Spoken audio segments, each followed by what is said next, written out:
So we need to sit down and have real conversations. The leaders really need to, and this is just my opinion, the leaders really need to address the issues and address them with substance. Don't sugarcoat it. Don't, tell everybody, hey, we should all get along. We're all alike unto God. Everybody's not hearing that. A strong statement from the church, I feel, from the leaders need to be made, and some programs in place to not only help our white brothers and sisters, but blacks as well.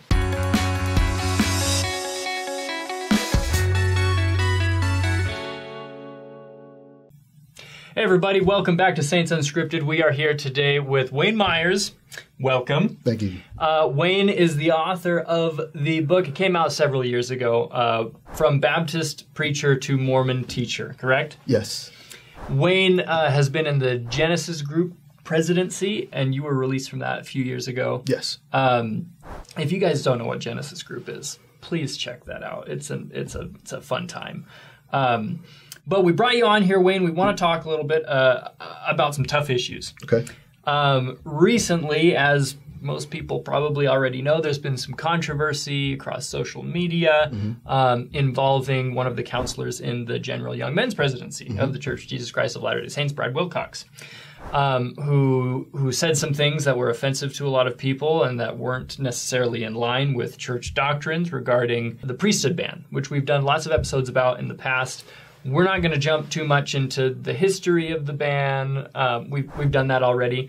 But we just want to get your take on the issues that are going on right now and see if we can build some bridges, if that's okay. Yeah, sure. Initially, when I heard Brad Wilcox thoughts, I was pretty much like, "Whoa, wait, what? What are you?" And so it was very frustrating. But then I was actually in meditation. I thought to myself, and I asked myself, the question that Brad Wilcox asked. And I had to write it down. So let me read this. Through my research, I've learned a few things. God is not the author of confusion. God is the same yesterday, today, and forever. And I've also learned that Christ taught a specific people, a people that was preferred to spread his gospel, which rightfully had the birthright from the birth of that people. Finally, it led me to the conclusion that what was restored may have been misinterpreted and raised more questions about the events of the narratives being taught. The Church of Jesus Christ of Latter-day Saints is an organization for keeping order. That's what I've learned through much research of Brad Wilcox's question, why did it take so long for the priesthood to be given to the whites? However, not being equipped with the knowledge of who the true Israelites are and visions that may have been misinterpreted seems to work in the favor of a certain group of people. Unpack that for us. Because either you're going to have to unpack it or you're going to have to read it 5 more times for me. I was like, I love it. Trying to process. Yeah. In order to claim the right to something that requires birth, for instance, Jacob and Esau. Jacob had his birthright by birth. Mm-hmm. There was a big split in the church after Joseph Smith was killed, right? Mm-hmm. Brigham Young, Emma Smith didn't agree with that. She thought it should come how? Through Joseph's line. His family. Yep. And how does God normally work? There's a whole lot of lineage stuff going on. Yeah. He begot him, he begat him, he begat him. There's a reason the Bible goes through who begat who. There's a birthright there. Now, we know at one point that some of those Egyptians feigned claim the priesthood, right? You're referring to Abraham 1. Exactly. Yeah. So my question to Brad Wilcox, when he asked that question, why did it take so long for the whites to get the priesthood? That made me start thinking, Brad, you got a good question. Why did it take so long for the whites to get the priesthood? Did God change his mind about white people? I'm hoping that's rhetorical. That is. Okay. That is. It's rhetorical. So that was my question. That's what it caused me to think that, wait a minute. All this time, we've been asking the wrong question. God doesn't change his mind. According to the scriptures, he's the same. If we look at the scriptures. So it rose that question in me. Why did it take so long for God to give it to the whites? Were they supposed to have it at all? Who had it? The Israelites. The Israelites had the birthright. So it raised that question. So if we're going to go by Brad Wilcox's logic, were whites supposed to have it? Great question. So he's since apologized for some of the statements that he's made. Unpack that. Unpack that. Chuckle. Okay. I've heard the apologies, but like many have already said, what is he apologizing for? You know? Mm-hmm. You set us back to 1978 again. We have to revisit that again. So what are you apologizing for? Do you even understand? Does he even understand why that's an issue? And he's been doing this talk for so long. So now that it's an issue, now you're sorry? Okay, so what are you sorry about? So I didn't really feel an apology simply because when someone truly repents, like we require in the LDS Church, true repentance is making good on what you've done. You go back, you correct it, and you don't do it again. But this is something that's going on again and again and again and again. So I wonder what he was apologizing for. That's my question. So I think that it's interesting because some of the rationales that he gave for the lateness of the 1978 revelation, mm-hmm. they're not new, right? They're things that have been repeated over and over again by leaders and members for a long time. And so part of my reaction to it was, well, yes, I'm glad that, you're attempting to apologize and learn more. And of course, I think there's plenty of space for grace and forgiveness and whatnot. Mm-hmm. But I think a lot of these rationales are just destined to be repeated over and over again mm-hmm. until maybe the institution of the church kind of addresses these things head mm-hmm. on. Right. Mm-hmm. So I guess the next question is, what maybe from your perspective, from your point of view, what are some things that the church can do moving forward to build bridges? Mm-hmm. We see a lot of work with the NAACP. Mm-hmm. Maybe we start there. Is that a good thing? Is that a bad thing? What are some additional things that can be done? Where do we go from here? From my understanding, charity begins at home and then spread abroad. It would make no sense for me to go outside of my house and start taking care of kids outside of my house, and I have 7 of my own who are starving. Hmm. Right. So when you go to the NAACP, they're not in our house. Those aren't your kids. You have black members of the church jumping in and out. Black members become members of the church and then they leave. There's no cultural bridge to bridge that gap other than Genesis. And that's just in Utah. I tried to start one in Columbus. It took us 3 years to have our first meeting and it had no ecclesiastical authority. Mm. So in order to build that bridge, you have to start in your house. You can't go outside of it and talk to the black folks outside of it because they could care less. Yeah. The church is so specific. I mean, we have our own culture, our own thing going on. So mm-hmm. That totally makes sense. Yeah, so specific. And our history is everything is recorded. So, we need that love here. Love us. And then we can go out to the NAACP. Black folks go to the NAACP for you. If we could start at home. So what does that look like? What are those things that need to be done? I think having real conversations, the hard conversations coming from the leaders. I was speaking at BYU one time. The Black Student Union had me come and speak to the black lawyers or black students that were studying to be lawyers or law students. And everybody. It was a lot of people that came. All kind of races were there. And I made mention of the priesthood essays that the church put out. The gospel topics essay. Yes. Yep. Yeah. And in 2014, so this was around 2016 that I'm talking about this. And I was asked, is that something that the brethren signed? And I said, it's on the website. Well, just because it's on the website, that doesn't mean anything. Have you ever tried to get anything on the church website? We have. Genesis couldn't even get a link on the church's website. And we're one of the oldest auxiliaries of the church, started and established in 1971, and could not get a link on the LDS church website that said, come to Genesis. Wow. So when I said that, they were like, well, that still doesn't, I said that the brethren have come out and said it in the essay. They said this in the essay. Do you know white students begin to get up and leave? Really? I thought to myself, wow.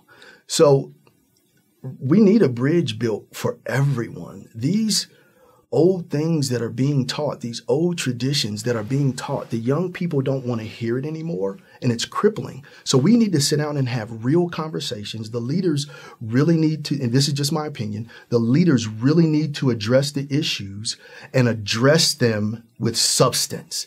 Don't sugarcoat it. Don't, tell everybody, hey, we should all get along. We're all alike unto God. Everybody's not hearing that. A strong statement from the church, I feel, from the leaders need to be made, and some programs in place to not only help our white brothers and sisters, but blacks as well, all of us. I was watching Dr. DeJoy, and I believe that's her name, and she's a psychiatrist, and she said, if I stomped on a puppy, if I just stood here and stomped on a puppy until I killed it, everybody in this room would need therapy. What about slavery? None of us got therapy. None of us. Black nor white. So we don't know how to interact with each other and have the hard conversations. So I think the leaders need to start facilitating that. Yeah. So we've got the leaders, they can do that from the pulpit or their social media or whatever that is.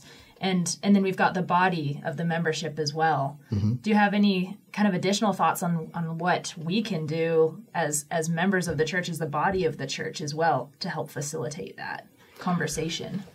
One of the things that was made starting a Genesis group in Columbus really difficult was when we got the group started, white members wouldn't come. And when we asked, we said, hey, would you come in, come to the Genesis meeting? No, that's not for us. That's for you guys. So if Caucasian members of the church would start trying to reach out and understand why we're where we are, and then the members start trying to come together, which is really going to be hard because attitude reflects leadership and silence is agreement. Can be taken as agreement sometimes. And so it's hard. The members that want it are already doing it. A lot of members are getting it. A lot of Caucasian members are waking up going, wait a minute, we got to do better. We see it in our ward where members are coming up to us, not all of them, but some of them are coming up to us, hey, what can we do to be better? Well, come to dinner. Let's talk about it. Invite us to dinner. Let's talk about it. And that's what my wife and I have been doing, So. I think that's really interesting because I think that a lot of white members of the church, we don't know where to begin. Mm-hmm. And we're kind of hesitant to approach black members and say, hey, tough questions. How do I talk about these with you? Right. But maybe it's just as easy as, asking, how do I talk about this with you? Or what other tips might you have for white members of the church that are trying to do better? a lot of Black people, we wear our emotions on our sleeves, and it's for safety purposes, I should say, or just, as a reflex. And so you're going to encounter some Black people that don't want to talk about the hard things that's hard for them too. So the bridge is just like a missionary, and I used to teach missionaries all the time the door approach. And I'm a salesperson by nature. I was in sales for over 25 years, and the door approach is the worst in history. I'm thinking when they were tracting, I thought to myself, and I'm like, okay, first of all, you can't just knock on someone's door and say, hey, I got a message for Jesus Christ, about Jesus Christ. Can I share it with you? You need to ask questions. You need to show interest in them, because so many times, and I read a book by Glenn Stuckey, and it's The 7 Habits of Highly Effective Teens. But Glenn Stuckey said this. He said, seek understanding before you're trying to get understood, before you want to try to get understood. And this is what I'm living by now, seeking understanding. I want to understand first before I try to be understood. And so I think that's where all of us need to be. We need to seek understanding. We really just need to be open, where we're not trying to get our point across. White people need to stop apologizing for slavery. Those that wake up and say, I'm sorry, I wish you didn't go through. Well, the things that's happening today and the things that are coming in, again, that's not a way for us to build a bridge. We need to open up and just be real and have real conversations. What do you like to do? Just ask questions. So many times we want to throw our opinions or our way of life upon people because we feel this is right and you should do it. Ask a question. What do you guys like to do? And if they say, hey, what do you mean you guys? Black people. That's what I mean. What do Black people like to do? Don't run from it. If you have a microaggression and you don't realize it's a microaggression and a Black person calls you out on it, then deal with it. No, I didn't mean it like that. No, yes, you did. Let's deal with that. Because you just don't understand what you did. So let's talk about that. Let's just be real with each other. Hey, that's a microaggression. When you say you people, Black people that's a wall. We throw up a wall. You people, it's a microaggression. Or when a white woman asks a Black woman, oh, is that your real hair? That's a microaggression. Yeah. So if that's the case and a Black woman says to you, why? Don't run from it. I just want to know if that's your real hair. Our hair grows this way. I'm interested in how your hair grows. I'm not being offensive, and I just want to learn. Coming from true sincerity. Yes. Yes. Can't run from it. Once it's out there, you can't run from it. You got to deal with it. Yeah. You can't take it back. Didn't mean it like that. Can we start again? No, let's just deal with it. Black people the same way. If we say something or if we have a microaggression, with white people, we don't need to run from it. Deal with it. And that's one of the things I had to learn. Like I said, I was very angry when I got released. And I said some horrible things, but I'm not going to run from them. If you ask me about them, we can talk about them. I was angry. When I got released, I was angry. From how it was done. Yeah, from the presidency. Yeah.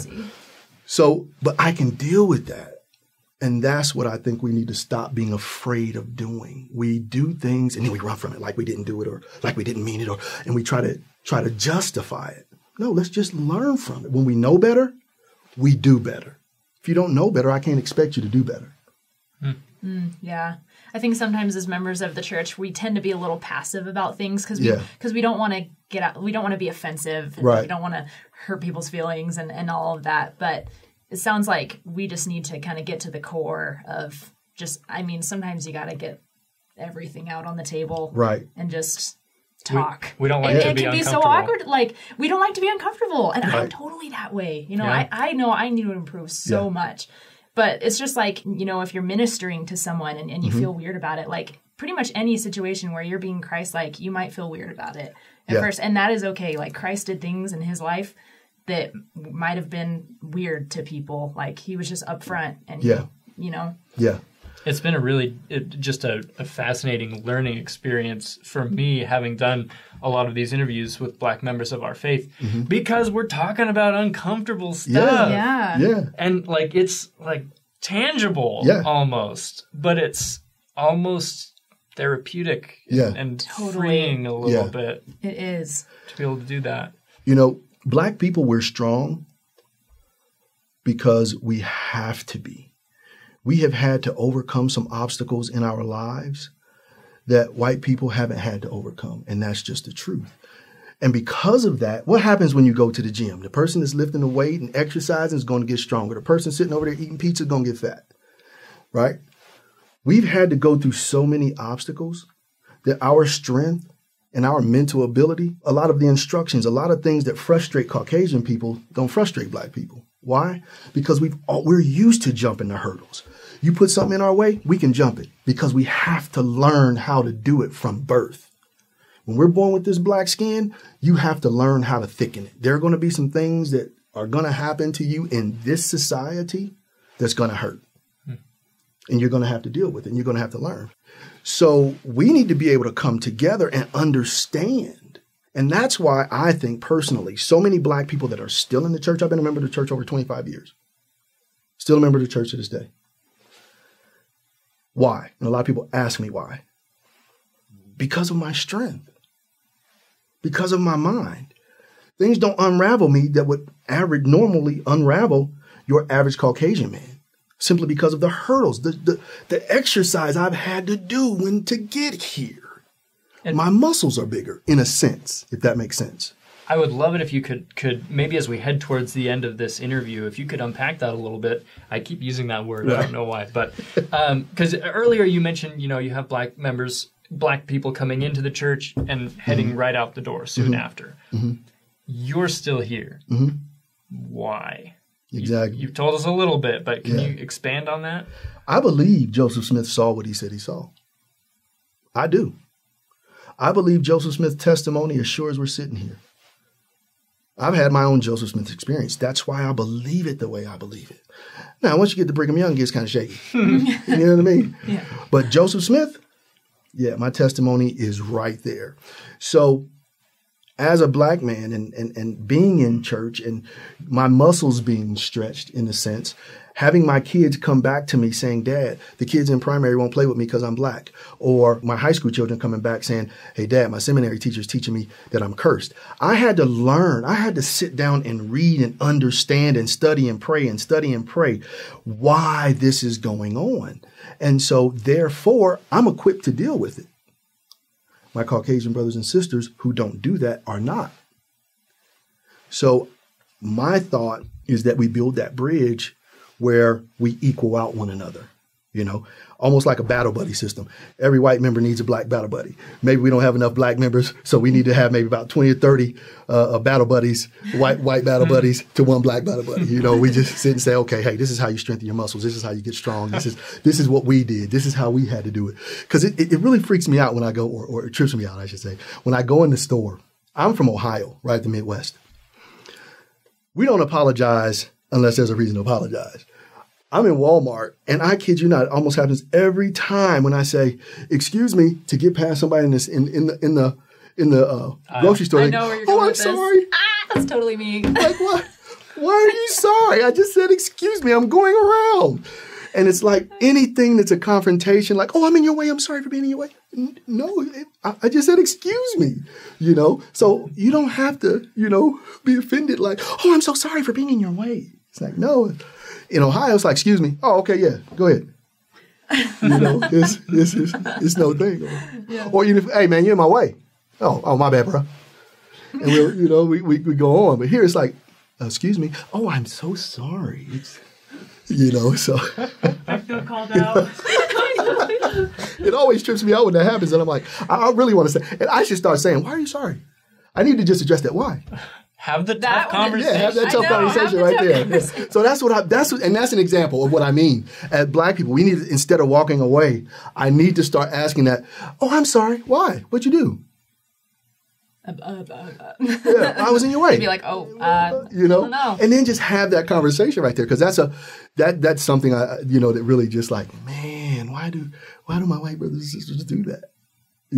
Because so yeah, that's what I was talking about. So how do you, obviously there are things that you feel can be improved in the church from the top all the way down to the bottom of the church. I think that a lot of people struggle with how to balance sustaining the brethren with changes that you feel strongly need to be made. And a lot of people might look at some of these suggestions or critiques or whatever you want to call them and say, well, you're not being faithful, or you're not sustaining the brethren. Well, how do you balance that? Because obviously, I mean, you're a believing, faithful, active member that still has opinions about things that need to be improved. How do you manage that? Just because I don't agree with you doesn't mean that we can't walk together, you know? Because if we walk long enough and we talk long enough, this is a Jesse Owens statement. If we walk long enough and we talk long enough, we can work it out. So I don't necessarily have to initially agree with you, nor do you have to agree with me. We just have to learn how to be okay with being disagreeable and not detach from one another, you know, because we disagree. Now, are there some things that will make that will cause a detach? Possibly. But if we never walk long enough together to communicate and have the hard conversations, how are we going to know? You know, if a husband just says, you know, hey, you're not intimate with me anymore, I'm leaving, bye.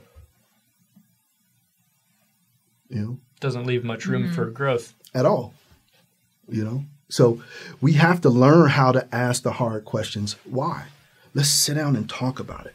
Why are we here? And how can we move forward together? Right now, we have a division in the church again that's been reborn through this Brad Wilcox thing. The youth, I don't know if you've been watching the social media with the youth, what the youth are doing with it. That's who I watch. I watch the youth. And they're making all kind of funny memes and videos about Brad Wilcox and this and that and the other. And you have black members and white members doing this. Youth. The youth don't want any part of this. The youth want to be able to come together. It's the adults that continue to boom, boom, boom. How is I don't even know how old Brad Wilcox is, but how is he over the general authority of the youth? This man ain't been young since dogs was being sicked on black people. How can he relate to the youth? Now, just because I disagree with that don't mean I'm not going to say, hey, that man's not called of God. It doesn't mean you are going to say, or yeah, that doesn't mean I'm going to disagree or not sustain the prophets because they called Brad Wilcox, who has no idea about the youth, other than you need to read, preach my gospel. You need to do this, and those old traditions that are still being forced upon them. You have youth. My son married a white woman. They got divorced. She didn't know how to have the hard conversations, to stay and deal with the hard stuff. White women, when they marry black men and they find out that that's a real struggle, you know, it's hard to navigate that. However, the youth are saying, hey, it's time for us to come together. It's the seniors that are going, no. We could learn something from the youth. I learn something from the youth all the time. Definitely. They're awesome. Yeah. I seriously am in awe of the youth these days.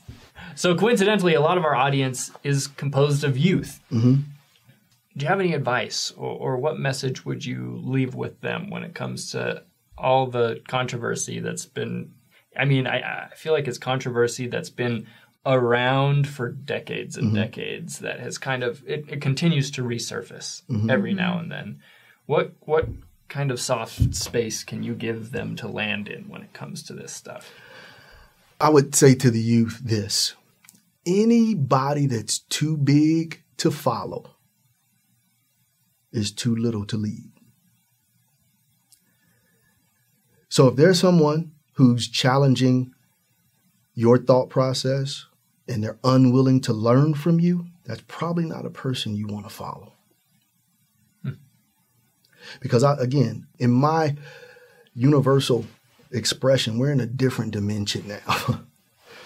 And this love thing that we have going on between us, or this love-hate relationship, if we're not able to learn from the youth, because these youth are blowing my mind. My granddaughter, she can literally, and she's not even 2 years old yet, she can open up on the iPad. She can open up the movies. She can pick colors. She can pick numbers. And she's not 2. I've served in the nursery. I've seen Oh it. my God. These kids these youth Yeah. have something new for us to learn. And if we're trying to continue to push our old traditions on them and not allow them to be the creator that they're put here to be, and we're not trying to understand where they are, and we're just pushing our old ways upon them, it's probably not somebody you want to follow. That's my thought process. So I learn from my kids every day, and please send me something new. I'm interested. It reminds me of a meme I saw lately. Wow, look at that. Look how I'm relating to the youth here with my memes. But it said something along the lines of sometimes we focus too much on being a good descendant and not enough on being a good ancestor Yeah. for the people who come after us. Yeah. Wow. I like Yeah. that. I agree. That's powerful. That's awesome. Any final thoughts? I think we said them all. If people have questions for you, is there a way they can contact you? Yeah, you can go to Wain Myers at yahoo.com, WAINMYERS. Or I'm on Instagram, and I think it's WaveHeart360. I used to have waves until I cut all my hair off. So WaveHeart360, and I think it's WaveHeart360 on Facebook also. Great. So if you look, or just Google Wain Myers, you'll find me. I'm somewhere out there. Wayne, thanks for being here. Thank you for your testimony. Thank you for your thoughts. And, it's a privilege to have you on. Thanks so much. Yeah, it's been great talking to you. Thanks for having me. See you guys.